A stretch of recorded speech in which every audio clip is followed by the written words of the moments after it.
أهلا وميت مرحبا فيكم ببرنامج المسامح كريم، وإن شاء الله تكونوا جميعا بألف خير. القصة اللي رح نشوفها الآن هي قصة العم سعيد. قصة صعبة شوي ولكن مؤثرة. بدنا نرحب سوا بالعم سعيد.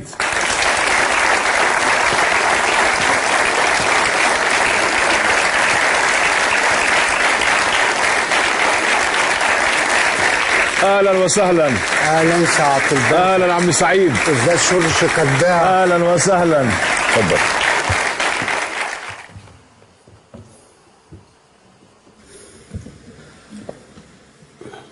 اولا طمني، السمع كيف؟ الحمد لله كويس؟ كله كويس. انا بدي اتشكرك. ده انا اشكر سيادتك لانك شرفتنا على استوديو. وانت بركه. الله يكرمك. انت خير وبركه، وانت راجل محترم. الله يحفظك وناجح في كل اعمالك. تسلم. الله تسلم. يوفقك. تسلم. الله يوفقك. برضا الناس اللي مثلك. الله يكرمك. عمي سعيد. نعم سيدي. بدي خبر شوي الرواية. قصتك انت. ما شاء الله قديش عمرك الان؟ 68. 68 الحقيقة عمي سعيد مش كبير 68، بس مبين تعبان. تعب الرجل. كان بشبابه ميسور، عنده أشغال، حالته كويسة، عنده عائلة رباهم، أولاد صبيان بنات كبروا، إنما ساءت أوضاعه التجارية والمالية، ضاعت ثروته، ما بعرف هلا بنشوف ليه. أصبح الرجل عصبي جدا، يعني لدرجة إنه أفراد عائلته بيقولوا إنه الحياة معه أصبحت لا تطاق. لا تطاق. أصبح وحيدا، صار وحده، عايش لحاله، عايش في بيت لوحده، أولاده ما بيطلعوا فيه، ما بيسألوا عنه، حجتهم إنه عصبي ما بينطق. عمي سعيد. نعم باشا. الدنيا فيها ناس كويسين مثل أفضالك. عم سعيد اجا اليوم مش لحتى اولاده يعتذروا منه، اجا هو يعتذر من اولاده، ومش عاوز هو يرجعهم، بس هو راجع عايز يرجع هو لاولاده. حب يستخدم هالبرنامج، يكون هالبرنامج وسيط، انا اكون وسيط بينه وبين احدى بناته. طلب انه يشوف بنته. شو اسمها بنتك اللي بدك تشوفها؟ محمد. ام محمد. بده يشوف. قديش لك ما شفتها ام محمد عم سعيد؟ نعم. كم لك ما شفتها؟ كم سنة؟ هو كان يجي يخدمني. ايه. والتانيين برضه. والتانيين. طيب بس هنا في حاجة. نعم. سيادتك انت قلت عصبي، مظبوط. ايه؟ انت عصبي؟ انا عصبي. بعدك عصبي؟ مريض مخ اعصاب. في مرض يعني. مخ اعصاب، قرحة قولون. نعم. بس وعندي مرض مخبيه عليه. طيب قل لي شيء، انت بتصير عصبي لوحدك ولا اذا حدا عصبك بتصير عصبي؟ المرض مخ اعصاب. هم مش مقاطعين حاجة عليا. يعني هم لو المثقف غير الجاهل. المثقف غير الجاهل. صحيح. وغير اللي معاه شهاده بكالوريوس او مثقف جعان ثقافه. هم مش مقاطعين عليا المرض. اللي انا بقيت عصبي من ايه؟ انا كنت تاجر كبير. نعم. ولا كنا نحب عربيه ولا ساعه ولا خاتم ولا كلام ده. راح فلوس كتير كويس. كنت انا الحاكم، اصبحت انا المحكوم. بتفرق كتير. نعم. صعبان عليك. فلما يتفرض عليا امر مع مرضي، مع ما خدتش اللي كان يتفرض عليا، انا اللي كنت افرد. فاهم سيادتك؟ اقل حاجه يصعب علينا. نعم. وما احبش الصوت العالي، عايز هدوء. هدوء يريح الاعصاب ويريح الحاله النفسيه ونستجيب للعلاج. انما الصوت العالي يزعجك. مع المرض اللي قرحه قولون دول، انما مخ اعصاب. انت سيادتك راجل في قلت لي مرض غير الاعصاب، شو هو؟ ده مخبيه عليهم. ليه؟ ملوش عمليه. ملوش عمليه؟ خطير؟ مرض خطير؟ الله يعلم بيه. الاطباء شو قالوا لك؟ قال لي ملوش عمليه. ملوش عمليه. سنك ملوش عمليه. بدك تقلها لام محمد تخبرها عنه الان؟ لازم.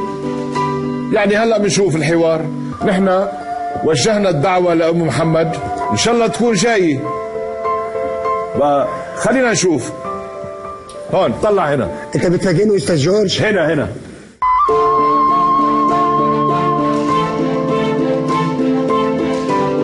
النهارده يوم مختلف يا جورج، هنروح مصر القديمة.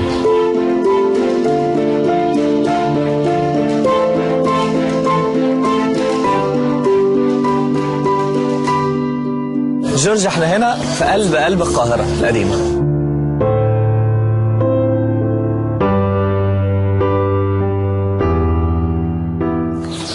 ايوه حاجة محمد؟ ايوه حضرتك. دي دعوة حضور لبرنامج جورج خدام.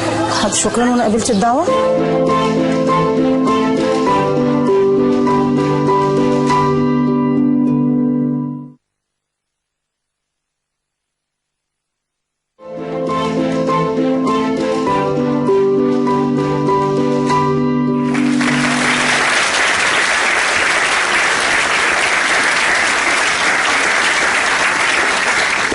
ام محمد قبلت الدعوه، اصبحت خارج الاستوديو.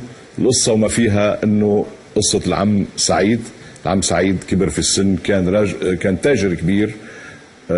راحت ثروته، بعدين صار عصبي المزاج، صار يمكن العيشه معه لا تطاق، اولاده ابعدوه او بعدوا عنه. المهم انه الرجل له سنوات عايش لوحده، مش عم يشوف اولاده، تعبان. واجا هو مريض ايضا، يعني صار عنده مرض، وهلا مثل ما سمعنا قبل شوي عنده مرض اخر. دعي بنته حتى يحكيها. ام محمد اسمها، احدى بناته. بقى بدنا نرحب سوا بام محمد.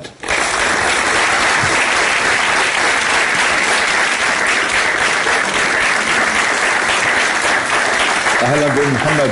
اهلا بحضرتك. اهلا وسهلا. اهلا بحضرتك. كيف الصحه محمد؟ الحمد لله. تفضلي. اهلا وسهلا فيكي. اهلا بحضرتك. شكرا على تلبيتك الدعوه. ربنا يخليك، انا متشكره قوي. الله يحفظك. شو متوقع تشوفي بالاستوديو؟ مش عارفه والله، انا متوقعتش. مش عارفه، جيتي هيك مش عارفه. انا جاتني دعوه ولبيت الدعوه لحضرتك. ومشكوره. ربنا يخليك. انا وانا مقدر هالشيء ربنا يخليك. بس خبريني كيف احوالك، كيف اوضاعك؟ الحمد لله. شو عندك اولاد؟ عندي 3. 3 صبيان؟ لا بنات؟ محمد ورضوى وملك. صبي بنتين؟ صبي وبنتين. الله يخليهم. ربنا يخليك. شو اعمارهم؟ عندي محمد في المدرسه في 3 ابتدائي، ورضوى في سنه 6، ولسه ملك عندها 3 سنين. وجوزك شو بيشتغل؟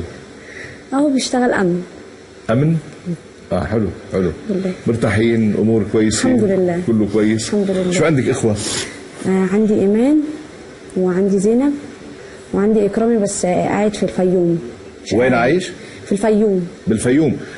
يعني عندك اختين واخوين؟ لا كان عندي اخ تاني بس توفى. يعني بعد عندك اخ وحيد؟ واحد بس. شو اسمه؟ عندي خطيب، كان عندي اكرام بس توفى. الله يرحمه. الله يرحمه.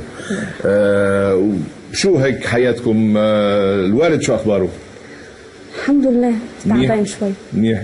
الحمد لله. مستغربة انت بعدك مش عارفة شو سبب دعوتك وليه. شوفي البرنامج هيدا مش برنامج مسابقات، هيدا برنامج له طابع إنساني أكثر، اجتماعي أكثر، عائلي، محبة، تسامح إلى آخره. مش أنا صاحب الدعوة، في شخص لجأ إلي لحتى أنا أدعيكي، كون أنا الوسيط، وإن شاء الله أكون وسيط خير. يا رب خير. بتحبي تعرفي مين دعاكي؟ طبعا. طلعي بالشاشة.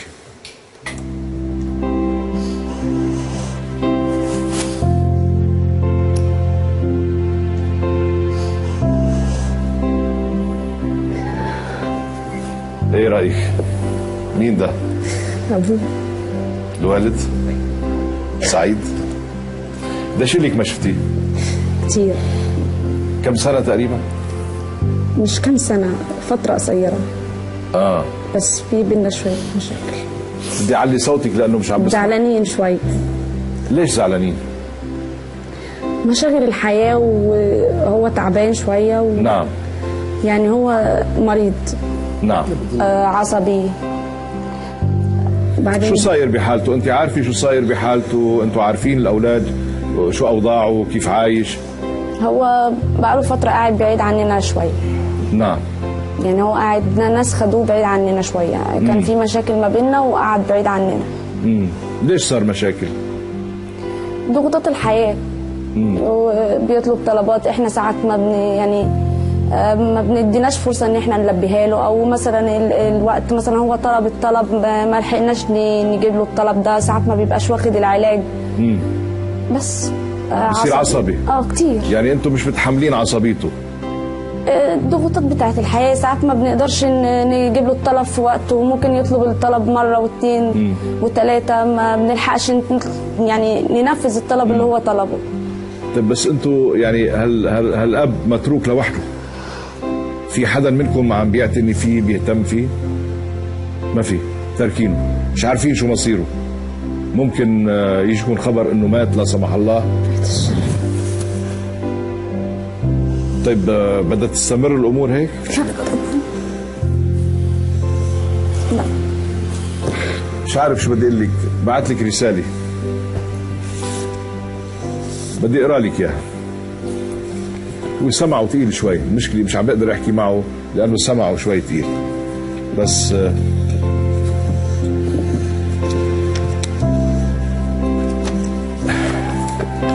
بيقول لك: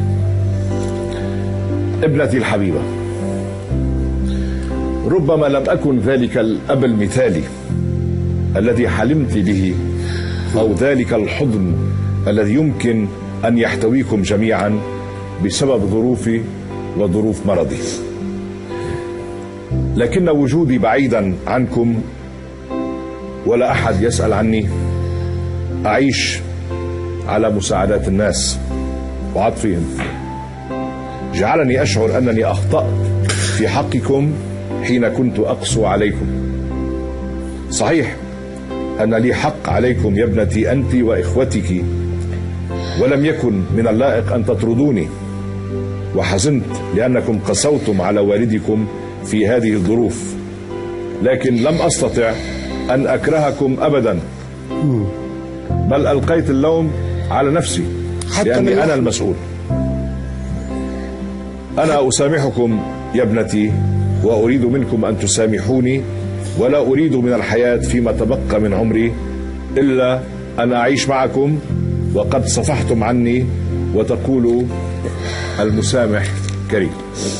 احنا مسامحين واحنا هلا هو ما سمع شيء. سمعت شيء عمي سعيد؟ نعم. سمعت من اللي قلته؟ سمعت السبب. ايه يا محمد؟ احنا نفسنا نكسب رضاه. بدك تعلي صوتك، انا بدي نفسنا نكسب رضاه، نفسنا نعم. نصالحه، نعم. نفسنا يرجع يعيش معنا تاني. انتوا بدكم يرجع يعيش معكم؟ طيب هو عنده مانع يرجع يعيش؟ هو عم بيقول بدي ارجع اعيش معكم. واحنا كمان نتمنى. تتمنوا؟ طيب خلينا نشوف. عمي سعيد. نعم. ام محمد جالسة هناك بالطرف الآخر. ام محمد قريت لها رسالتك أنا اللي قلت لها فيها إنه أنت بتحبهم. تشكر. أنت بدك تعيش معاهم. هم حتى من لحمي. وهم من لحمك. وهي قالت نحن مستعدين نعيش معاه، بنرجع له ويرجع لنا. بس يلزموني الأيام تداول، ودي سنة الحياة القبر، الشيخوخة. نعم. دي سنة الحياة. ممكن تيجي شيخوخة مبكرة وممكن صحيح. مظبوط. هلا رح نشوف، لأنه بدها تزيح الستار وتجي تضمك وتسامحها وتسامحك. أنا مسامح. ايه. لما أتكلم عليهم كلام وحش يبقى أنا بتكلم على نفسي. صحيح. حتة من لحمي. صحيح. حتة من لحمي. صحيح. والأيام تداول. صحيح. هدوء. انما زعق فيا، اسكت فيا. لا، ما حدش هيزعق فيك، خلص. احنا خلاص ما حدش هيزعق بقى، انا بس مزعق. انت راجل محترم لانك مش عم تسمعني. معلش خليك. محمد، طيب انتوا انه كان عصبي الرجل وما تحملتوا الى اخره ومشيتوا بقى في مثل ما قال لك الشيخوخه، في السن، في المرض، صرنا بحقه في المرض بقى. مش هطول الحديث كتير لانه المساله واضحه صارت. بدك تطلعي بهالستار وتقولي له المسامح كريم وتقومي تقابلي الوالد. احنا مسامحينك ونفسنا نكسب رضاك يابا. مش عم بيسمعك مسكين، بس هلا بتقولي له جنب، بس توقفي معاه بتقولي له كل اللي عايزه. قولي المسامح كريم.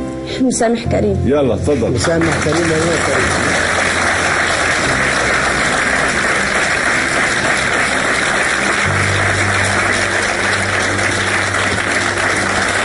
أبو سعيد، هيدي أم محمد،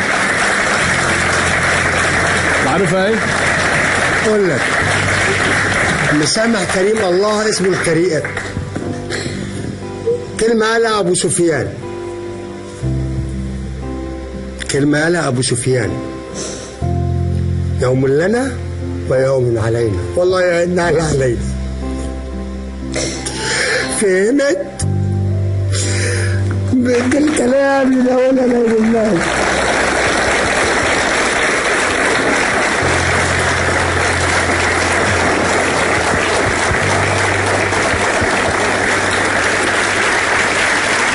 الأيام تداول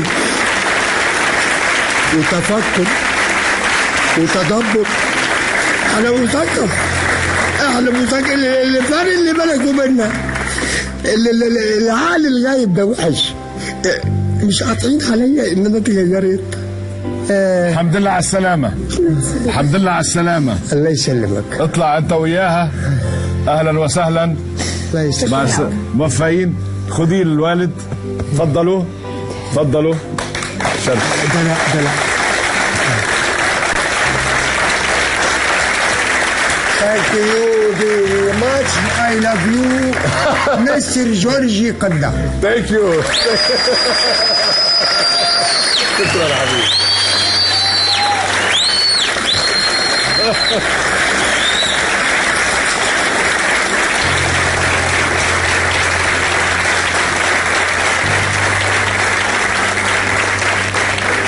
ما شاء الله عليه، فعلا مؤثرة. المسامح كريم إلى قصة جديدة مع هالبرنامج. خليكم دائما معنا.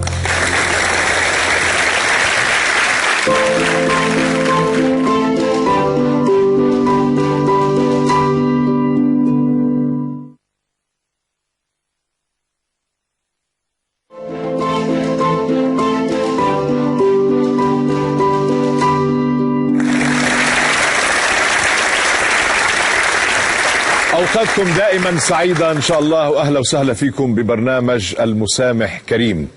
القصة اللي رح نشوفها بعد شوي مختلفة نوعا ما. هي الحقيقة مش قصة طلب سماح أو شيء تاني، هي بالحقيقة شكر. رح نشوف القصة، ولكن بالأول بنرحب بصاحبة الدعوة، صاحبة المبادرة، فاطمة من السعودية.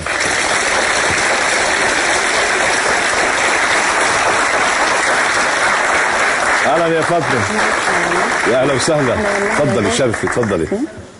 كيف احوالك؟ الحمد لله بخير. طمنينا. الحمد لله تمام. كيف الرحله كانت؟ والله من وين جيتي؟ من الرياض، من جده، من دمام؟ من الشرقيه. الشرقيه من دمام. بالتحديد من سيهات، منطقه اسمها سيهات. يا اهلا وسهلا فيكي. والله. بدي لكم بس فاطمه هاويه التصوير واصبحت محترفه. يعني قبل ما ندردش معاكي شوي تنشوف الاسباب بدي اخبركم قصتها. فاطمه هاويه التصوير، متزوجه من شاب سعودي اسمه اسعد، في حب، في تفاهم، عندهم ولدين ما شاء الله اطفال صغار. فاطمه حابه كانت تعمل شيء بالحياه، وهذا شيء بالسعوديه يعني مش متاح لاي امراه. بقى حكيت مع زوجها اسعد وافق، بل بالعكس شجعها. هوايتها التصوير، حبت انها تصبح مصوره محترفه، وانها تخرج تروح الى الحفلات الى المناسبات تصور وينحط اسمها على الصور، واصبحت مصوره في السعوديه، مصوره مشهوره. يعني القصه لو كانت مثلا من بلد عربي اخر مثل لبنان، مثل مصر، مثل الامارات، مثل المغرب العربي، مثل يعني كانت قصه عاديه جدا ما تستاهل انه حدا يجي على هالاستوديو ويقول شكرا. ولكن هذه السيده حبت انه امام ملايين المشاهدين تعطي هيك علامه، تعطي مبادره، تعطي هديه الى زوجها اللي فعلا يقدر ويحترم على موقفه، لانه اتاح لها فرصه انه تحقق امنياتها، تحقق طموحها، وتصبح مصوره محترفه. صح ولا لا؟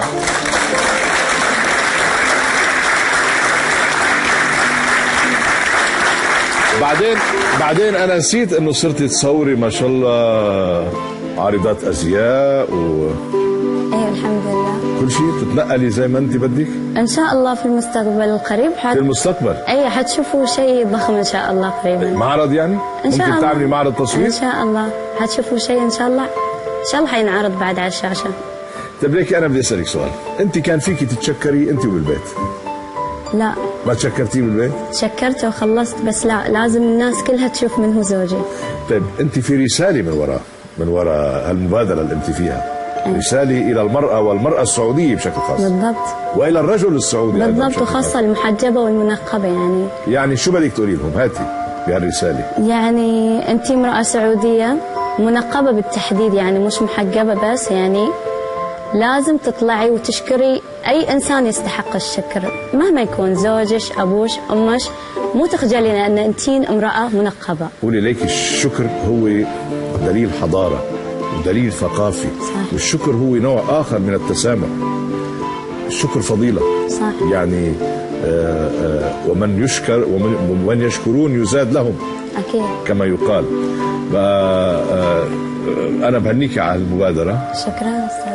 وبدنا نشوف، لانه ارسلنا دعوه لزوجك باسمي انا، اخذها ساعي البريد، راح نشوف اذا وصل له اياها، واذا كان راضي يجي يمكن ما يجي.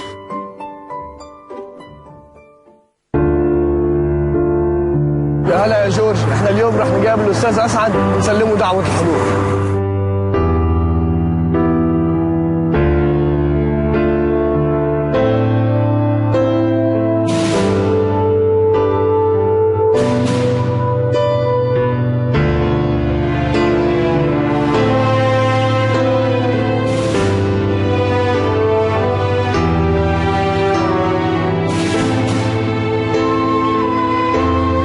استاذ اسعد؟ اي نعم الاستاذ اسعد. كم عمرك؟ 33. عندك كم ولد؟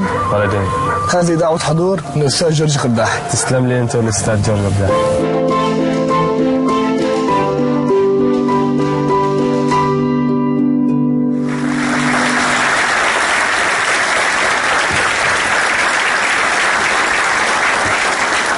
مثل ما شفنا اسعد تلقى الجواب، تلقى الدعوه بكل رحابه صدر وفرح، يعني كانه فرح، عارف او شاكك انه بده يربح المليون، ما بعرف، يمكن.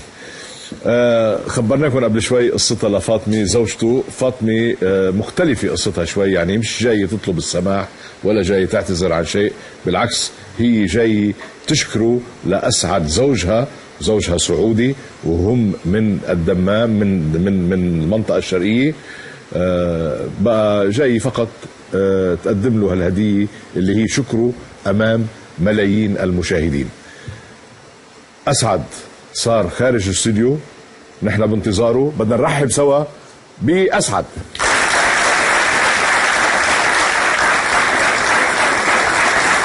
اهلا باسعد. اهلا باسعد. اسعد اهلا. ما شاء الله، مرحبا عمو. مرحبا حبيبي. ما شاء الله، جبت الاولاد معك؟ اي جبنا الاولاد يا رجل كثير خطيره القصه، ليه جبت الاولاد معك؟ لازم نجيبهم، ما بيرضوا. ما شاء الله ما شاء الله، اهلا وسهلا فيكم. شو اسمهم ما شاء الله؟ قول لي اسمك حبيبي. ايش؟ عزيز. ها؟ عزيز. عديد ها، وانت؟ عباس. ايش؟ قول لي مره ثانيه بابا. قول مره ثانيه. عباس. عدوا هون، حطهم بحضنك، عدوا. اوكي. اهلا عزيز وعباس، عين الله واسعد. يسلمك حبيبي. كله بالعين. اهلا وسهلا باسعد. كم عمرك عباس؟ قول لي 3. قول لي 3 بسم بابا. الله ما شاء الله.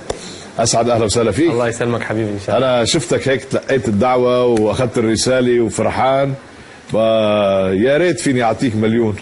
والله تمنينا تعطينا مليون. ما في حد بيرفض حقك دعوه يا حبيبي. يا تسلم اسعد، الله يخليك. والله يا اسعد انك يعني انا سالت عنك، سمعت اصداء كثير طيبه. الحمد لله رب العالمين. طبعا سبب دعوتك ما له علاقه بالفلوس. صح. لا في مسابقه ولا في فلوس. البرنامج هذا اسمه المسامح كريم. يعني انت مثلا بيكون عندك خلاف مع حدا من اهلك، من اقاربك، من جيرانك، من ابناء المنطقه، وخلاف قديم، بيجي على البرنامج لهون بيطلبك حتى يعتذر منك وترجعوا العلاقه زي ما هي. شاكك بحدا؟ نهائيا لا. مش انا اللي دعوتك، انا كنت الوسيط، في شخص دعاك. يا ريت هيك تعطيني فكره اذا كنت عارف مين او شاكك بحدا. ما عمري شكيت في حد يعني، او ما في بالي اني اشك في حد. زعل حدا بحياتك؟ لا والله راضي الكل الحمد لله رب العالمين. غريب. ليه بدهم يدعوك لهون؟ ان الشرف ان نجي نشوفك ونشوف هالجمهور. لا هيدي ما انا لي الشرف، وانا بشكرك انك جيت، وبشكرك على رحابه صدرك، وبشكرك اكثر انك جبت هالولدين هالشابين الحلوين عزيز وعباس. ولكن المسألة مش هون. مسألة انه بهالبرنامج في ستار، وهذا الستار ما بينفتح الا اذا كان سامحت الشخص اللي هو دعيك. فكر لشوف، اذا عرفت مين تاخذ المليون.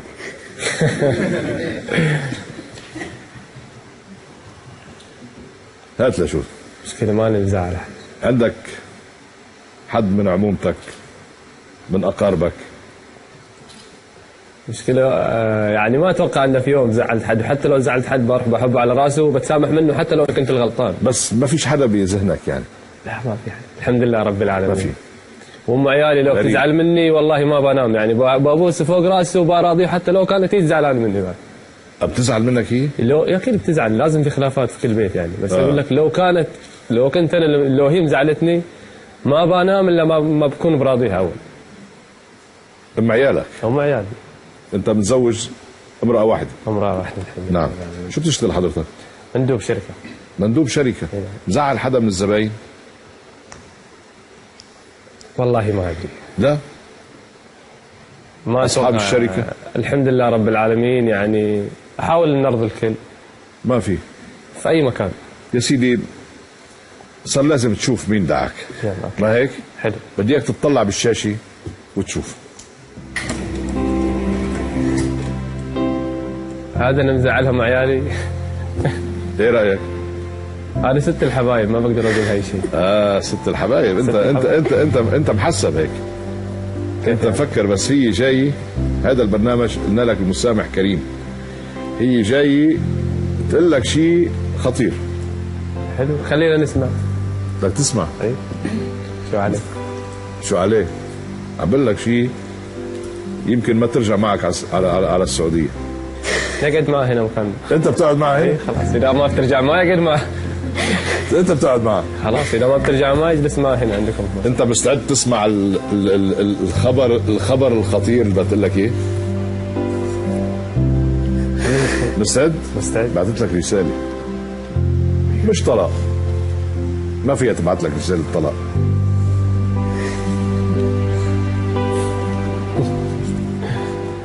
إذا بترسل لي رسالة يا رسالة حب اسمح لي أقول يعني قدام الجماعة، أو رسالة يعني بتقول لي بتشكرني على أي شيء. والله أنا بتصير فيني ما أتوقع نهائيا يعني. أنا شايفك إنك مش مغشوش بس واثق كثير من نفسك. الحمد لله رب العالمين. بدك تسمع رسالة؟ تفضل حبيبي. حضروا له المحارم.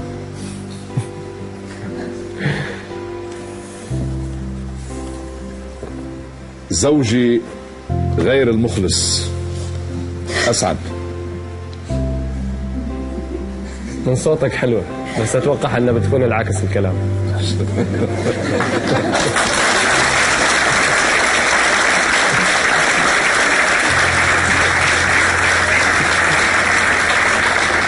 طيب هلا راح بقرا لك رسالة. خلينا بالجد هلا.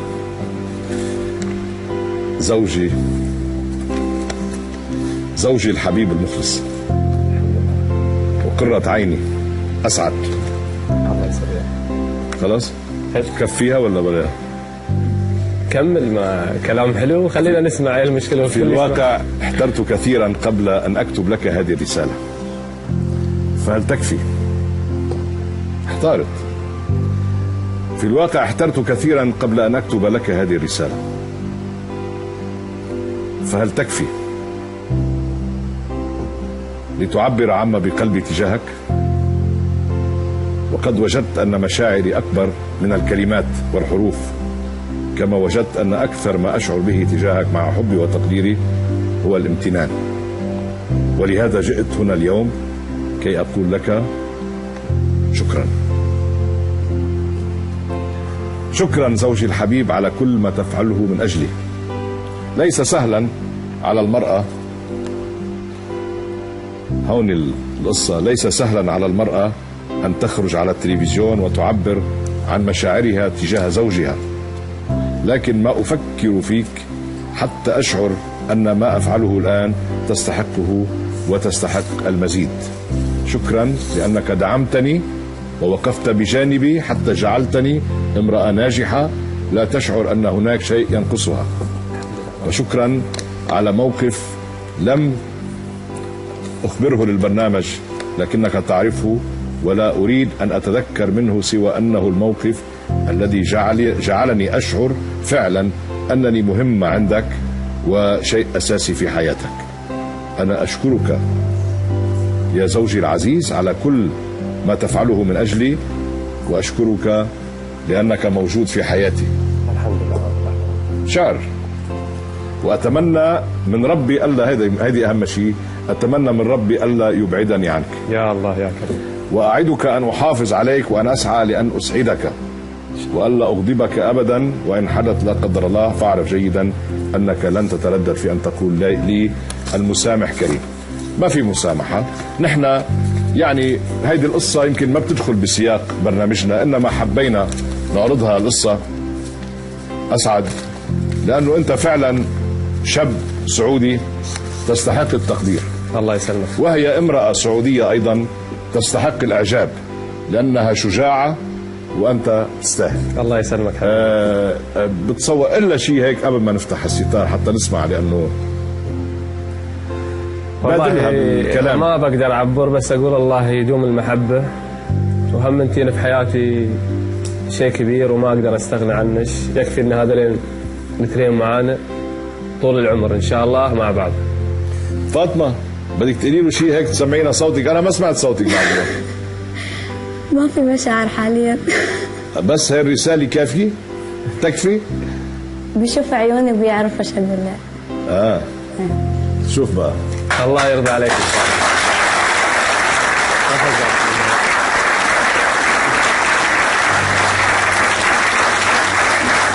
يعني بالواقع فاطمة عبرت كل شيء عندها بهالرسالة الحقيقة، انه بتكتب كمان كويس وبتمنى لها كل التوفيق، وانت شجعتها، برافو عليك. يعني اصبحت مصورة وبتملي حياتها وناشطة والى اخره. بدنا نفتح الستار يا جماعة، ينضموا العائلة لبعضهم. تفضلي فاطمة، على تفضل اسعد، جيب الاولاد. يا اهلا، الله يسلمك.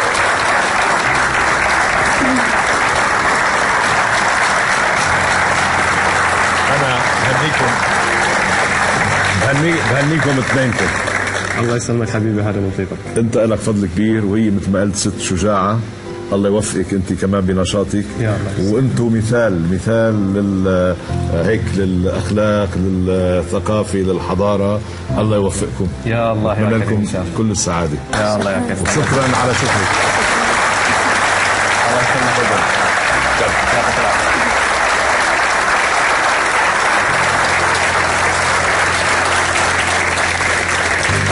يعني الشكر صفة جميلة، حلو الواحد أحيانا يتشكر الإنسان اللي عامل معه منيح، ما ينسى الجميل.